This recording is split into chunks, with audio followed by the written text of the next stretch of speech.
You are listening to In the Making with Mander. I'm your host, Amanda Roy, also known as Mander.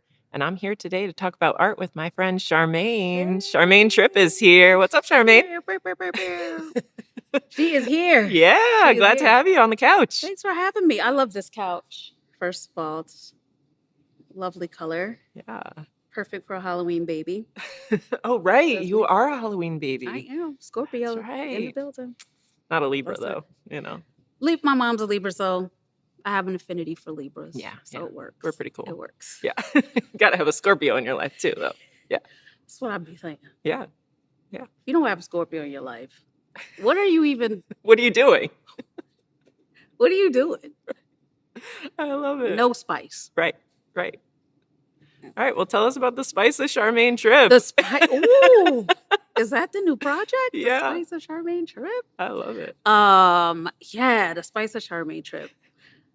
I don't know that I know how to answer that question. How about the artist of Charmagne The artist? Tripp? There we go. Yeah. All right. Yeah. So I am a singer, songwriter, creative entrepreneur because I think that I also have a lot of other skills that can support other artists, which I love to do. I love to produce shows and even do a little bit of writing, playwriting sometimes. Not great at it, but in my mind, I write really great scripts. But mostly, I'm just thinking about writing really great scripts. I don't really actually write them. I just have really great script ideas. And I just wish somebody would come write. I'd be like, I have an idea. Yeah. What if? And then I'm like, I've gifted you this. Do something with Write it. it. You need to dictate it. That's right. And then just start spewing all of it onto your phone and then hand it to somebody. I've done it. I have notebooks of all kinds of things. But but mostly what I am really good at is singing and songwriting. And love to do it. Yeah. How many notebooks of songwriting do you have? They've got to be a pile. Right now, between digital, but the handwritten books, I think last time I looked, there was about 7 of the composition. Oh, okay. The composition notebooks. Yeah. The black and white ones. Come on. Come on, Gen X all the way. Right. Black and white. Yeah, the black and white composition books. I had about 7 of them on my shelf the last time I looked. Okay. Awesome. Yeah. I don't know anything about the process of songwriting. I'm not a songwriter or, I dabble on the drums a little bit, but I'm not writing anything. Yeah. Well, so what's that process like? Tell me what it is for you. Yeah. For me, I think it's different for many people, but for me, first it's inspiration. I'll get inspired by something I saw. If a friend's telling me a story, I can't tell you how many songs are sparked from somebody telling me a story that was either salacious or messy or sweet. And so sometimes that inspiration comes from there, or that inspiration will come from something I'm experiencing. Lots of times I'm putting myself in other people's shoes and saying, ooh, if that were me, this might be how I would navigate or react to that. So sometimes when it comes to lyrics, it starts with that. I randomly hear melodies, I randomly hear sounds that I will record into my phone and then maybe come back later. And then it's attaching a lyric to a melody. Sometimes for me, I got this melody, but now I need these lyrics to attach it to. So sometimes they're 2 separate things. Other times, on walks, sometimes there'll be a melody and a lyric that just it just kind of comes out, it kind of flows together. And just oh, that kind of works. And then I build on it, work around it, invite some other folks in if I need help musically, which I often do because I don't play an instrument, but I can use GarageBand to draft out thoughts. But mostly it comes from being inspired by something, or I heard a little sound and now I'm playing with this sound, and now the sound I've added more notes and I've added more dynamic and such. But yeah, I think I explained that. Yeah. Yeah. You did. I think I And explained.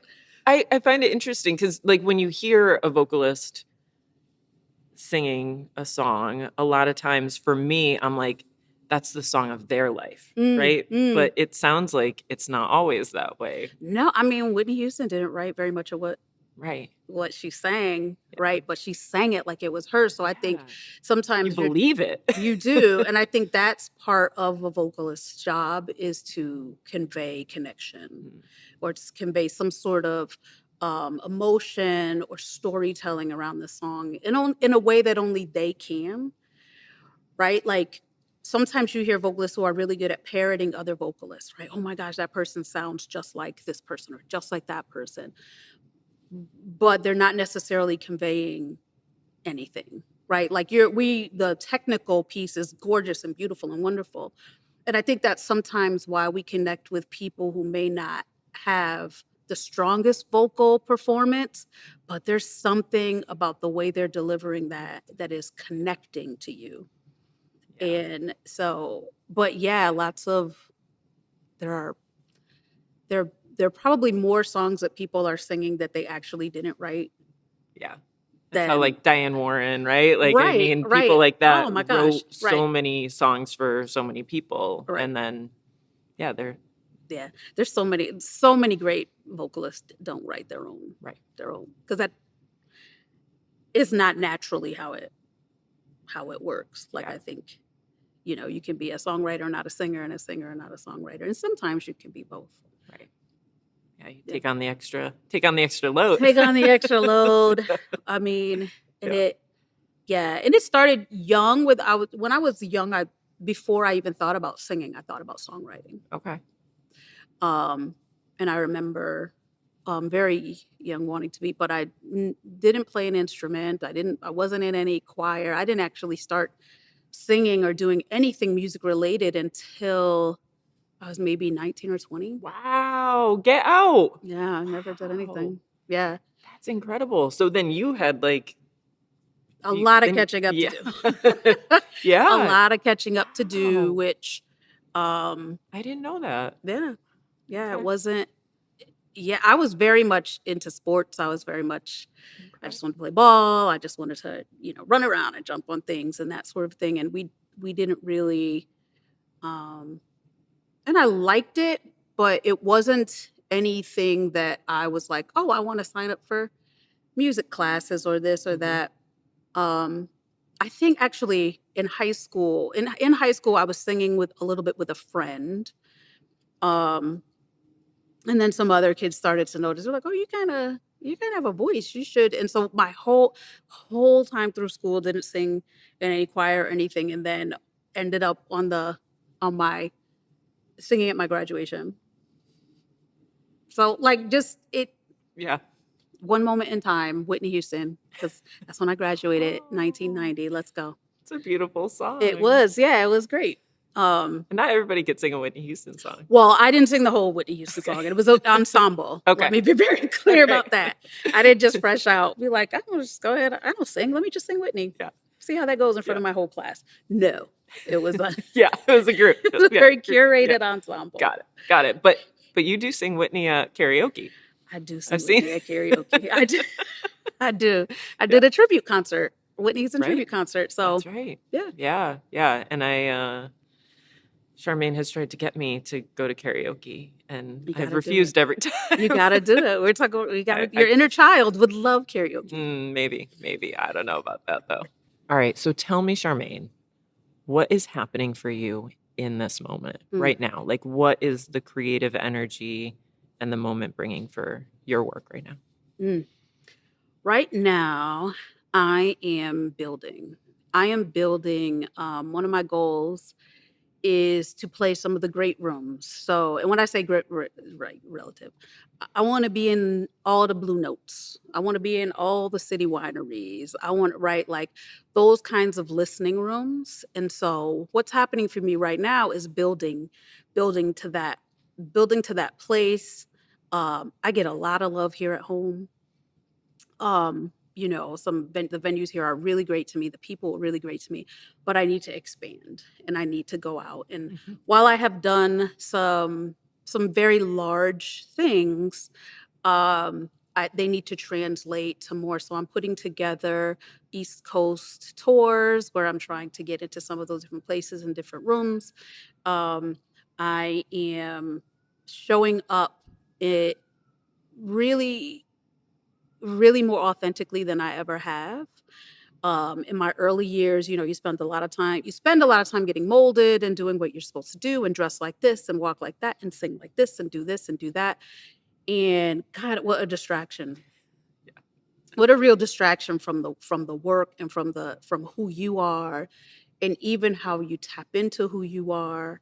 And we talked a little bit about like my wearing all black and how early on as a neo soul artist, like, that wasn't the look. But for me, it's always been who I am, and it didn't fit in that genre. So you're trying to like create this brand and this look. And so after my reboot era where I took some time off and then came back, I was like, okay, if I'm coming back and I'm going to do this, I have to do it the way I want to do it. And here's the thing, you're always going to have somebody telling you another way to do it, right? There's always someone who's going to say, you should do this. Oh, you should do that. And I don't think that those people are wrong. I just think that it has to apply to you, right? Like it has to be in alignment because I'm at the point in my life now where I can no longer fake it. Where I know too much. I've seen too much. I'm a Gen Xer. We don't trust anybody or anything. So to be my most authentic self right now is a gift I'm giving myself, not only as an artist, but as a person, as a woman of a certain age, to just kind of be like, if you think I'm going to come to your event and wear a heel, I'm not. These knees ain't having it. This back ain't having it. These hips ain't having it. You want me to sing, I'm going to come sing. I'll do that, and I'll do that really well, and I'll do it amazingly if I'm comfortable. Right. If I can, rock my classic Reeboks or my, and I get it that everything has its place. But I really am focused on alignment and being comfortable and building my audience and inviting people in actually who feel the same, right? Grown and grounded. That's what I'm going for. Ooh, grown and grounded. Grown and I like grounded. that. That's it. Like grown and grounded is where it's at. Let's just come have fun. We have to pretend so much. And what a distraction. And what a distraction. Yeah. Pretending. And so I'm done. I'm done. And it's not that I don't believe that people may have what they think is a more efficient way to success or a quicker way to success. It's just, I'm not looking for express. Yeah. Like I'm really looking to enjoy the journey. Yeah. And like be present in it and aware and choosing it. And so, that's what's happening for me right now I love that. is expanding outside of the community that has supported me so well and loves me so well and playing those big rooms. So yeah, that's beautiful. I love that. I can't wait to see it happen. Come on. I can't wait. I'm going to tag along for the ride. Come on. How do you get to that place? Is it from experience? It's from seeing things? It's from going through what you've gone through? Because I see young artists that are playing the game, right? And molding themselves to fit whatever the algorithm is going to do or whatever social media is going to do. And it's all of that. So it's like you are breaking free of that. Yeah. I think it is experience. And I don't know that. I think as a young person in general, you're figuring out who you are. And so I think there's always going to be a little bit of that for some folks. I think there's always going to be a little of, oh, is this what I like? Or is that what I like? Right. And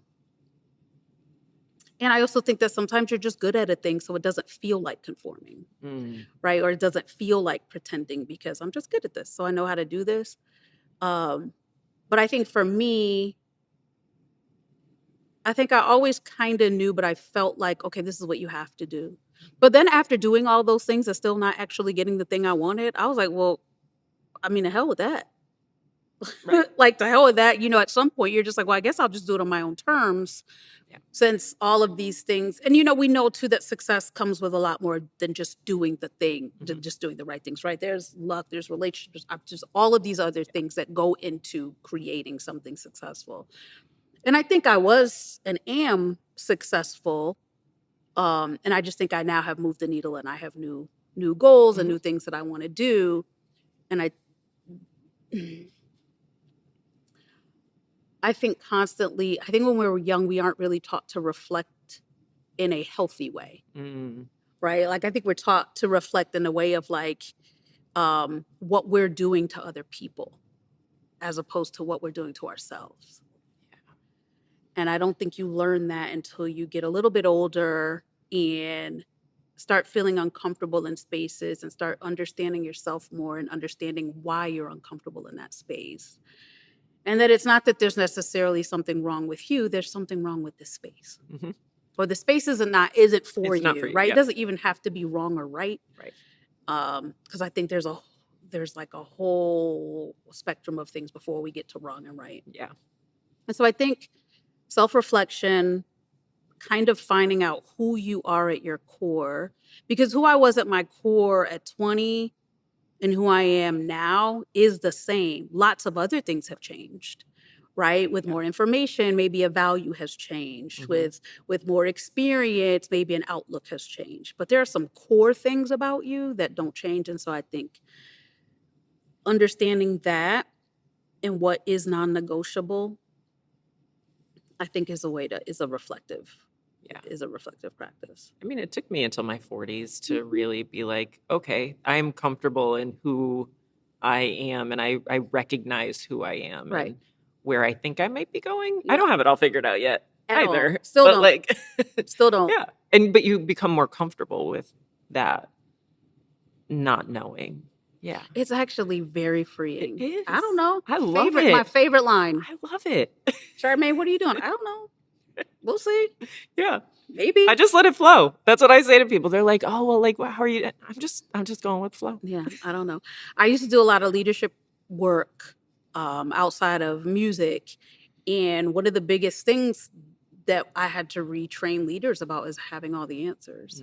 You don't actually have to have them all. You just have to know how to find them. But you just have to know how to have the confidence in yourself that I'll find the answers. I'll ask the right questions. I'll do the right digging. I'll go in the right spaces. I'll ask people who might know.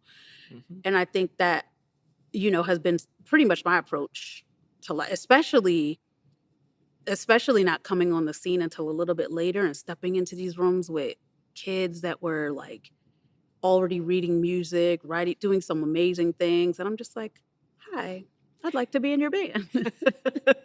I don't read any music. I don't write. I don't know any of this stuff, but I sing but I really sing. well. If you give me the lyrics, I'll do it. Yeah. And so one of the things that I realized even in that moment was I might not be the smartest or most talented person in the room, but I'll be the most prepared. Right. But it sounds like you're curious. I am. And that is one of, I think you can look at disciplines across the arts and beyond, and people who are curious move in a different way. You ask the right questions, you explore who's doing what and what works and what doesn't work, and you're curious within yourself too. Yeah. I do. I'm very curious about myself. I can't tell you how many times I'm like, girl, what are we doing?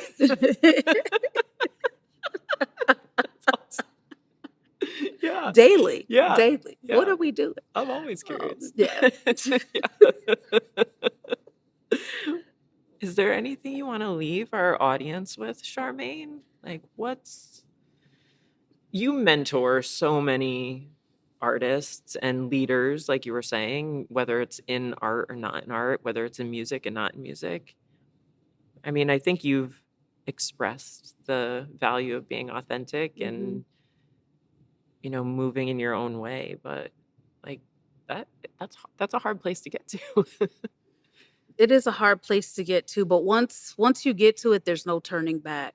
And I think what I'm learning too is not everyone is gonna get it.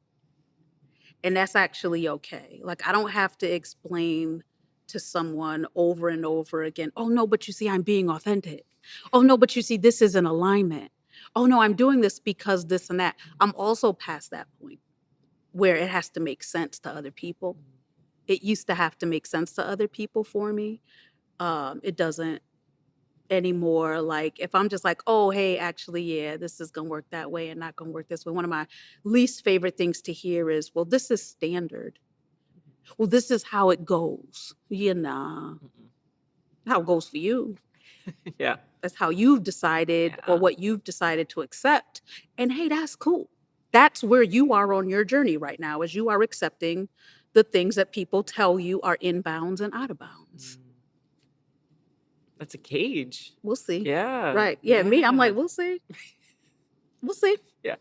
Just gonna let it flow. We'll see if I like it or not. And so I think just not explaining or not over explaining and letting people just sort of misunderstand. And that's okay. Yeah. With kindness and with love. Like, you can totally, as long as, you know, you feel any interaction I've had, you feel like that you've been respected and heard and seen, even if we don't agree, that's cool. But yeah,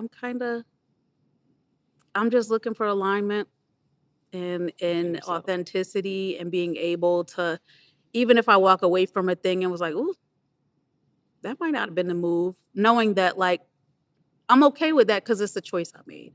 Yeah. It's a move I made, and I can, you know, I can hold whatever the outcome is. Yeah. I'm going to be keeping an eye out for that Blue Note flyer to come out Blue right now. Note, right. Okay. We're attacking, we're trying to get into the, love that. city wineries, Blue Notes, those really listing rooms where people, the kind of music that I make requires presence. It requires listening. It requires sitting. It requires connection and being with me. And so I want to create those kinds of vibes. And so I am having this sort of indie soul seeker movement where I'm looking for people who are looking to be present, who are the grown and grounded people who are just like, yeah, let's just go and have this intentional moment with live music and be here and enjoy it and take in whatever the good vibes are delivering. Yeah, so it's not a loud atmosphere. It's a place where you're actually going and savoring what it is about savoring. I like savoring. that. Yeah. Savory That's what soul it sounds music. like. Some savory soul music. I love it. That's about to be in all of my hashtags now. Savory soul music. Shout out to me to savory. You want some savory soul music? Let's do it. Charmaine. So that's right. Well, we got to check. Where can people find you? On the interwebs. CharmagneTripp.com. CharmagneTripp.com. Why did I almost not know how to spell my name for a second? That happens. There's nothing but water in here. I was like, C-A-G. That's it. But there are and you're on Singing streaming, Charm. Right? I am on streaming. Yes. You can find me on all the streaming, and Instagram and Facebook at Singing Charm. CHARM. What is happening to me? I can spell, especially my own. We'll make sure we put it on the screen. Thank you. Just pop that up for me. But I'm looking for people who are interested in some indie soul music and just want to come and hang and catch a vibe. Awesome. We love it. Yeah. Thank you. You're love you. amazing. I love you. I appreciate you. Thank you for being here. Thank you. Yay. And thank you all for listening to In the Making with Mander. We'll be back with more episodes, season 2.